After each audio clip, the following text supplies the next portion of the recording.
Hello and welcome to Indus News live from Islamabad. I'm Jawad Tehami and these are the headlines.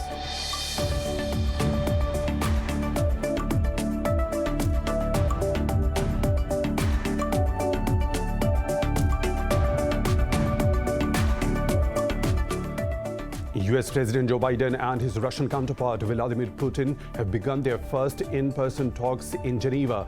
The summit comes at a time when both the sides described their relations at rock bottom over issues of arms control, cyber attacks, Ukraine, and election interference. No major breakthroughs are expected, but there are hopes of finding small areas of agreement.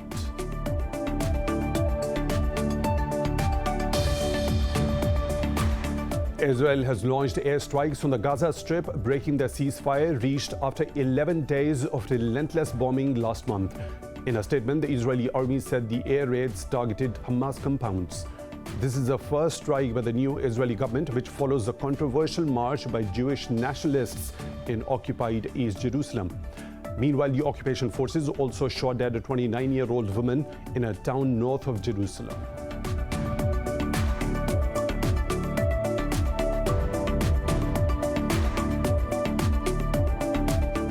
The Afghan military claims to have regained control of 2 districts in northern Kunduz and Faryab provinces from the Taliban.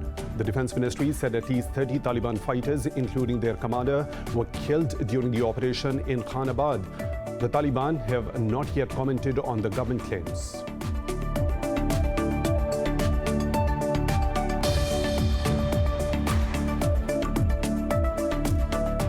India has registered more than 2,500 deaths from COVID-19, while over 62,000 people tested positive for the virus overnight. Meanwhile, Pakistan has reported 46 fatalities and more than 1,000 infections over the past 24 hours. Globally, the virus has claimed more than 3.8 million lives, while infecting over 176 million people so far.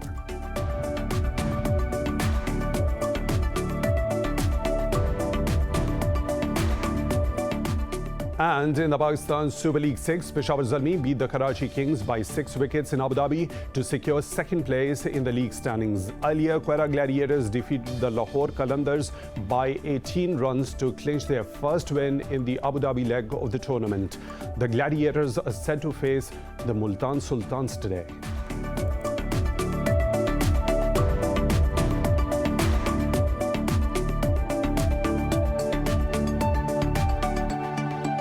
Those were the headlines and detailed stories. Right after a short break, stay tuned.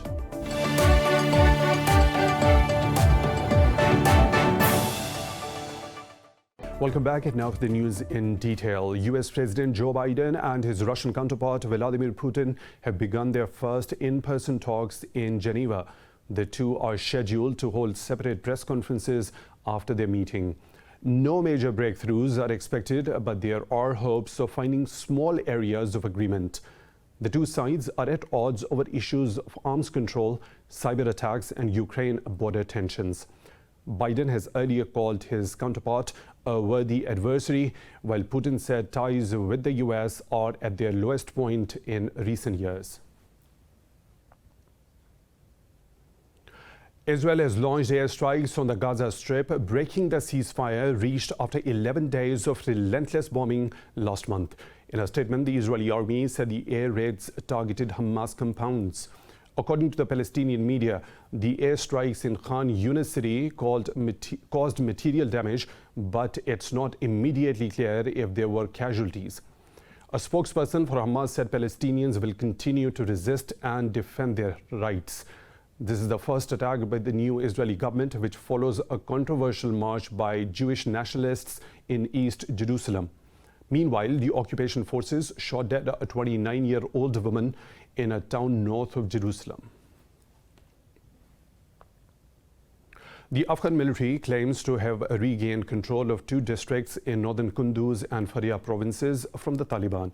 In a statement, the defense ministry said the Khanabad district in Kunduz and Dolatabad in Faryab were taken back. The ministry said at least 30 Taliban fighters, including their commander, were killed during the operation in Khanabad. The districts fell to the Taliban a week ago after heavy fighting. The Taliban have not yet commented on the government claims. Meanwhile, the Taliban said they have discussed the intra-Afghan peace negotiations with the representatives of the Kabul administration in Doha. Taliban spokesperson Sohail Shaheen said the two sides deliberated over the order and sequence of talks sessions. Indian troops have martyred another civilian in occupied Jammu and Kashmir's Srinagar district. The youth was targeted during a so-called search operation in Bagura area of the district. According to the last reports, the joint operation by the military and police is still underway. The identity of the youth is yet to be ascertained. The occupying troops have martyred at least 368 civilians since the revocation of the valley's status in August 2019. Pakistan has urged the United Nations Security Council to help stop India's atrocities in occupied Kashmir. In a letter, Foreign Minister Shah Mahmood Qureshi drew attention to India's continued military siege of the valley. He said Indian forces have killed and detained hundreds of Kashmiris, putting almost the entire Kashmiri leadership behind bars. He underscored India's violation of international law, including the Security Council resolutions and the 4th Geneva Convention.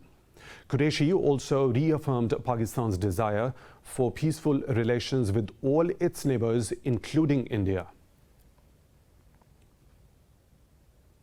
The Muslim community has condemned the assault of an elderly Muslim man in India's Uttar Pradesh. The incident took place in the state's Ghaziabad district when a group of people brutally thrashed Abdul Samad. All India Majlis-e-Ittihadul Muslimin's chief Asaduddin Owaisi deplored that Muslims have been deprived of their right to dignity under the BJP rule. He added the ruling party backs such attacks against the Muslims. Samad was on his way to a mosque when the attackers took him to an isolated place and forced him to chant a pro-Hindu slogan. They threatened him with a knife, cut off his beard, and also showed him a video of other Muslims being attacked. Meanwhile, the Indian police have filed reports against Twitter, several journalists and Congress leaders for talking about the incident. China has urged the US and the EU to refrain from forming small groups, saying the act undermines global stability. The Chinese mission to the EU expressed firm opposition to the statement of EU-US summit against Beijing. China's mission's spokesperson said the statement is full of Cold War mentality. He noted the remarks go far beyond the norm of developing bilateral relations. The mission slammed Western attempts to intimidate China. The spokesperson reiterated that Beijing will remain on a course of peaceful development. However, it will firmly safeguard national sovereignty, security, and development interests. India has registered more than 2,500 deaths from COVID-19 and over 62,000 cases in the past 24 hours. Globally, the virus has claimed more than 3.8 million lives while infecting over 176 million people so far. More in this report. Just a day after the U.S. crossed 600,000 deaths from the COVID-19, a new governmental study found at least 7 people in 5 U.S. states were infected weeks before they reported first cases. Meanwhile, New York State is lifting all restrictions after administering at least 1 dose to 70% of the adults. However, health officials say nearly 900 people received expired vaccine doses at a site in Times Square this month. Ecuador has approved China's CanSino COVID-19 vaccine as part of the president's efforts to accelerate the inoculation plan, while Johnson & Johnson has announced to send 2 million vaccine doses to South Africa by the end of June. We have received an indication from Johnson & Johnson that it expects to deliver around 2 million vaccines to South Africa by the end of the month, thus replacing those 2 million doses that had to be destroyed. India doubled the gap between 2 doses of AstraZeneca vaccine without the agreement of a scientific group that the government claimed recommended the increase. While as crowds return to malls and rail stations, the risks of a resurgence of COVID-19 rise manyfold in the country. We are going to open many activities in the market and public transport. Earlier, it had happened in the country that people increased interaction so much that they either minimized or completely did away with precautionary measures. We have to ensure that it is not repeated. We have to adopt COVID-appropriate behavior that includes masks, distancing, respiratory hygiene, and as well as environmental hygiene. As European Union prepares for the age of pandemics, it plans to boost early warning systems. It is eyeing to develop a permanent capacity to produce about 300 million vaccines in the first 6 months of any new health emergency. Slovenia has ended a state of emergency which was declared due to the pandemic 8 months ago. Pakistan has reported 46 more fatalities from coronavirus in the past 24 hours. The health ministry says the death toll stands at 21,828. The ministry said over 1,000 people tested positive for the virus overnight, pushing the caseload beyond 944,000. There are nearly 40,000 active cases in the country, while over 882,000 people have recovered. The country's positivity rate stands at 2.46%. According to the National Command and Operations Center, Pakistan has administered over 12 million vaccine doses to date. In Myanmar, the pro-democracy protesters have taken to the streets in multiple towns of Mandalay City and Sagyang region. Despite a bloody crackdown, the security forces have failed to quell the demonstration more than 4 months after the coup. A right group says the junta has killed at least 863 civilians since it seized power, though the military disputes the figure. Local media quoted a resident as saying that a local administrator in Yangon has been gunned down by unknown men. Meanwhile, the deputy head of Yangon's RETAKEN Township Education Office has also been shot dead. This comes a day after a militia group in a conflict-torn Kaya state announced a halt to attacks on military targets. The exchange of fire between the two sides has damaged homes and displaced more than 100,000 people. In Bhutan, 10 people have been killed and 5 injured following flash floods triggered by heavy rains near the capital, Thimphu. Local media reported the villagers were asleep when the floodwaters hit their camp near Laya. Bhutan's Prime Minister Lote Tshering expressed condolence over the tragedy that struck a group of harvesters. Meanwhile, in neighboring Nepal, 7 people are missing after a massive flood in the Milamichi River. Army helicopters are rescuing those trapped in the marooned houses after overnight rains hit the Sindhupalchok district. The UN has reiterated call on Yemeni rebels to come to the dialogue table to discuss a ceasefire. UN Special Envoy Martin Griffiths made the remarks in his final briefing to the Security Council in this position. He said after 3 years of trying to broker a ceasefire, Yemeni parties have yet to overcome differences. Griffiths said Houthis are now demanding separate agreements on Hodeidah and Sana'a airport as a precondition for starting talks. He said the UN has offered different solutions to bridge these positions, but none of these have been accepted. Griffiths expressed hopes that Oman's efforts to end the war will be fruitful. Algeria's biggest political party, National Liberation Front, has won the most seats in parliamentary elections. In a press briefing, the head of electoral authorities said FLN won 105 seats and independent candidates got 78. However, 105 seats are far short of the 204 needed to secure a majority in the 407-seat parliament. The vote was meant to open the way to a new Algeria, heralded by President Abdelmadjid Tebboune. The long dominant establishment saw it as part of its strategy to move beyond 2 years of mass protests. But the turnout was estimated to be at 30% as the pro-democracy protest movement Hirak boycotted the elections. Sudan's Prime Minister Abdullah Hamdok has warned of the civil war risks fueled by loyalists of the previous regime. Hamdok made the remarks days after men carrying clubs and sticks blocked roads in Khartoum following the removal of fuel subsidies. In a televised address, he sought to defend reforms meant to pull Sudan out of the economic crisis and stabilize a political transition. Hamdok said without reforms in the sprawling security sector, Sudan will continue to face internal and external threats. He said the disagreements in the governmental quarters have worsened the security situation, which can be exploited by criminal groups. Earlier, security personnel agreed on major parts of a framework peace deal with the most powerful rebel leader from the country's south. At least 14 people have been killed in a revenge attack by Chadian herders in the far north of the Central African Republic. Authorities say the dispute began when a herder led his livestock into a field near Tiri. They say the cattle destroyed the crops and the farmer killed the herder. Officials added the Chadian herders went on a rampage in reprisal. The herders killed farmers, including women and children, and torched 66 homes as well as granaries. More stories to follow. We're right after a short break. Stay tuned.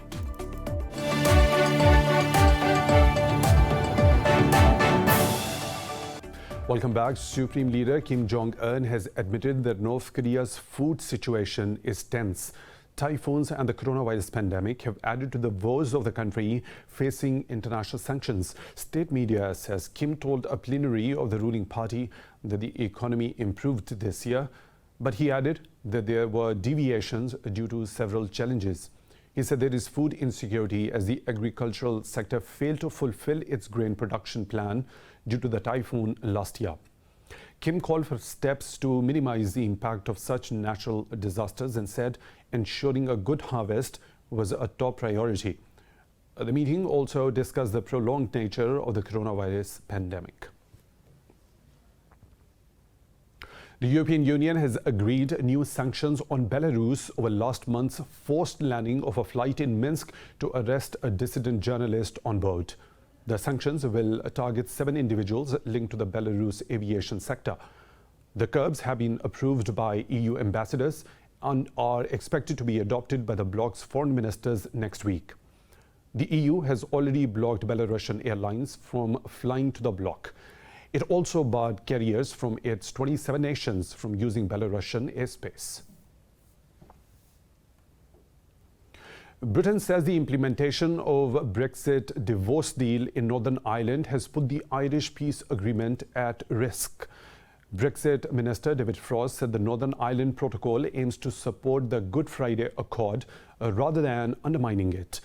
Talking to lawmakers, Frost said London wants agreed solutions to enable the protocol to operate in Northern Ireland. The top Brexit negotiator said the protocol issue has become more difficult as its support has corroded rapidly. Meanwhile, the Irish Foreign Minister has reiterated that the protocol is a technical trading agreement. Simon Coveney said the protocol concerns managing Brexit's disruption, not the constitutional matters. Switzerland says the US has vowed to provide increased support to a mechanism that allows humanitarian aid to reach Iran. In a press briefing, Swiss Foreign Minister Ignazio Cassis said the mechanism works, but it is not used enough. Cassis voiced satisfaction with the US openness to support the instrument to help the Iranian people. His comment came after he and Swiss President Guy Parmelin met briefly with President Joe Biden shortly after he landed in Geneva. The Swiss humanitarian trade arrangement was created with the cooperation with the US and Iran, and it took effect last year. It allows Swiss companies to deliver humanitarian aid to Iran without breaching Washington's sanctions against Tehran. The US has unveiled a plan to address the threat of violence posed by white supremacists and militias. The move comes 5 months after members of those groups joined in a deadly attack on the US Capitol. Biden administration conducted a sweeping assessment of the domestic terrorism that labeled these groups as a top national security threat. The White House released a 30-page plan for increased information sharing between authorities and social media companies. The plan aims to identify and prosecute threats and new deterrents to prevent Americans from joining dangerous groups. In a speech, Attorney General Merrick Garland said Washington will focus on what he called long-term solutions. Now announce that the administration is today releasing the first national strategy for countering domestic terrorism.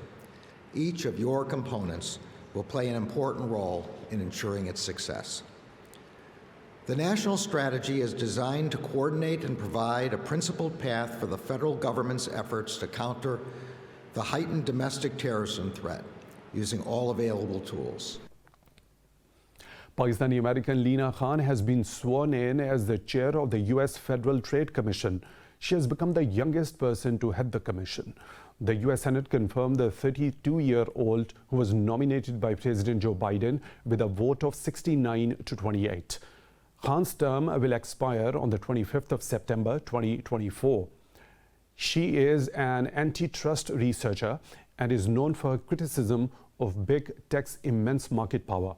In a statement, Khan said she looks forward to protecting the public from corporate abuse. American billionaire Mackenzie Scott has donated another $2.7 billion to 286 organizations. In a blog post, Scott said the chosen organizations are working on racial inequality, the arts, and education. She said she wanted to give the money to those that have been underfunded and overlooked. Scott is one of the world's richest women. Much of her fortune comes from her 2019 divorce from Jeff Bezos, who is currently the world's richest man. Since then, she has given away more than $8 billion over the past 11 months. In Peru, socialist Pedro Castillo has claimed victory in the presidential election after retaining a narrow lead as the lengthy vote count ended. But his right-wing rival, Keiko Fujimori, has pledged to fight the result and is yet to concede. Castillo ended the count 44,058 votes ahead of Fujimori. In a tweet, Castillo hailed a new beginning and renewed his pledge to eliminate poverty from the country. Talking to media, he urged the electoral authorities to end the uncertainty by confirming the result. Meanwhile, addressing supporters in Lima, Fujimori alleged fraud and vowed to defend democracy. Castillo's Free Peru party and international observers state that the elections were transparent. At least 36 people have been injured in a car bomb explosion at a military base in Colombia's border city of Cúcuta. Defense Minister Diego Molano blamed the leftist National Liberation Army for the attacks. Talking to the reporters, Molano rejected the terrorist attack, which targeted the 30th Army Brigade. He said the explosions occurred after two men drove a truck into the base while passing themselves off as officials. The defense minister added the involvement of FARC rebels is also being investigated. President Ivan Duque said on Twitter he would travel to Cúcuta to meet with military leaders and local authorities.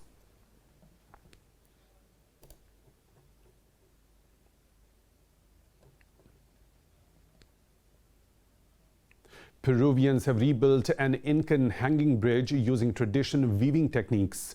The bridge has been used for over 500 years to connect communities divided by Apurímac River. More in this report. The bridge in Canas province of Cusco is known as the Quespuchaca Bridge. During the pandemic, the bridge did not receive any maintenance and in March this year and fell. Members of the affected communities, such as the Huninshiri, decided to rebuild the bridge in the traditional Incan style. The bridge is 33 meters long and 1.20 meters wide. In 2013, UNESCO recognized the rituals associated to the annual reconstruction of the Quespuchaca as intangible cultural heritage of humanity. Peru is a country rich in ancient treasures. It has hundreds of sites that date back thousands of years and span dozens of cultures, including the ancient Incan Empire that was in power when Spanish explorers arrived in the early 1500s. In Pakistan's southern Sindh province, the Indian blue pea fowls have made a comeback after decades of deforestation and drought. More in this report. For decades, the Indian blue pea fowl, which is only found in the wild in Pakistan's Tharparkar region and in small area of Azad Kashmir, had been under severe threat because of the long dry spells. Amid the habitat challenges, the peafowl population hit a low in 2011. when a viral disease swept through the area, leaving only about 200,000 survivors. Now, however, wildlife officials of Sindh province claim that a sanctuary in Tharparkar is seeing a comeback. We bring tankers full of water from Mithi and we distribute the water here for these birds. We are trying to return this place to the peafowl's natural habitat so that we can keep them there. This is a very rare species. It is not found anywhere in the world except here in Sindh. It is especially rare in Tharparkar. The conservation staff has been providing more nutritious grains and digging more ponds to retain water. Officials say the last two monsoons have been wetter than usual, and that has also given some respite.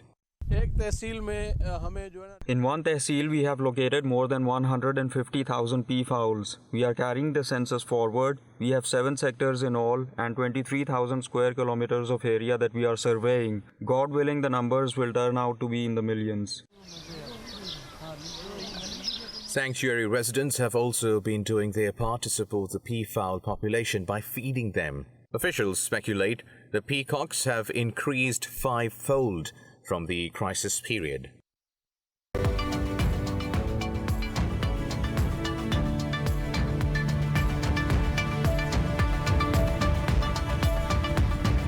And other business updates. European stocks are trading slightly higher as markets await the outcome of the US Federal Reserve's policy meeting. London's FTSE led gains while Stoxx 600 and CAC 40 in Paris advanced marginally.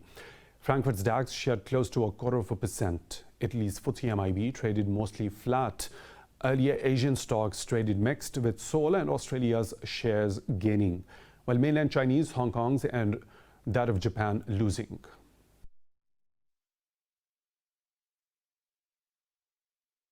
And that is all for now. For the latest updates, you can follow us on social media at Indus.News.